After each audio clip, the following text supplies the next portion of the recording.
Função afim. Para que estudar as funções? Em nosso dia a dia, estamos sempre comparando e relacionando números, grandezas e formas. Exemplo: número de questões que acertei em um teste, velocidade média do automóvel, números de pães que vou comprar.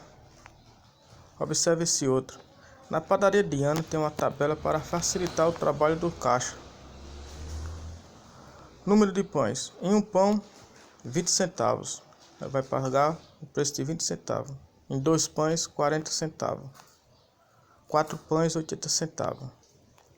Dizemos que o preço do pão a pagar, Y, é função do número de pães, X, pois cada quantidade de pães existe um único preço, Y, a pagar, que é 20 centavos. Veja esse outro exemplo.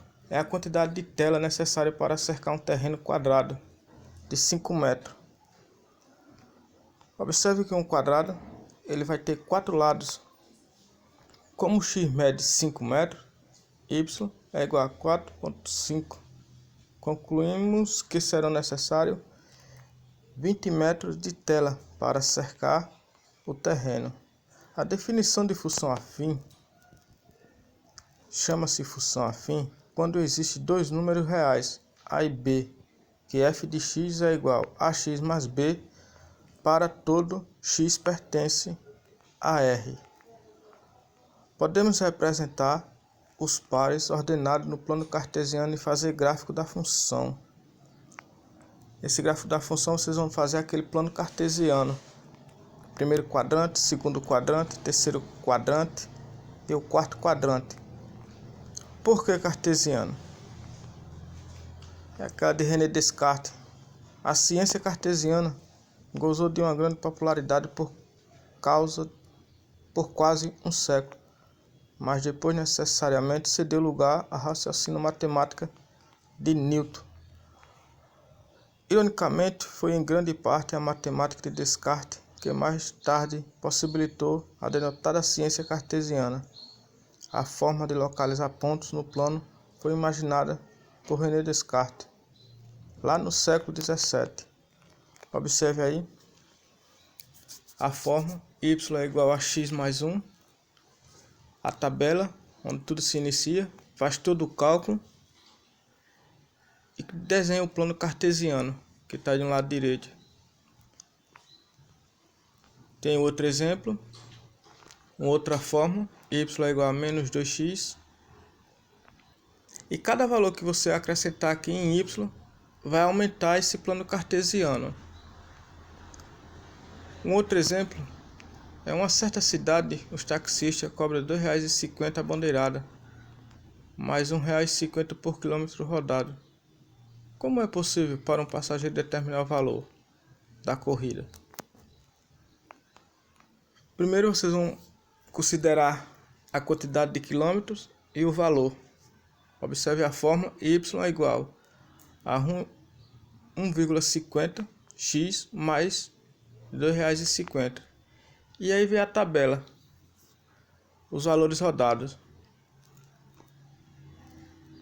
No gráfico está aí. Quando se faz todo o cálculo que coloca na tabela, que desenha o gráfico, aí vai colocando. Se você rodar mais quilômetro será pago. E automaticamente, vocês, quando for desenhar no plano cartesiano, ele vai ficar maior. Toda função linear é afim, mas nem toda função afim é linear. Características importantes da função afim. O conjunto domínio. O domínio da função afim é o conjunto dos números reais, que é aquela parte de domínio contra domínio. No exemplo 1, para a função f de x é igual a 2x mais 4. Aí vocês têm o coeficiente angular, que é 2, e o coeficiente linear, 4. Como A ele é maior que 0, a função é crescente. No exemplo 2, para a função f de x é igual a menos 3x mais 1. O coeficiente angular é menos 3 e o coeficiente linear é 1. vocês observem que A é menor que zero, a função é decrescente. Para vocês observar sempre essa função crescente e decrescente, vocês vão observar esse coeficiente angular. Quando esse A for maior, ele é crescente. Quando ele for menor, ele será decrescente. Qualquer dúvida, pessoal, pergunte. Estamos à inteira disposição. Professor Pedro, professora Aline e professora Adriana. Bons estudos. Que Deus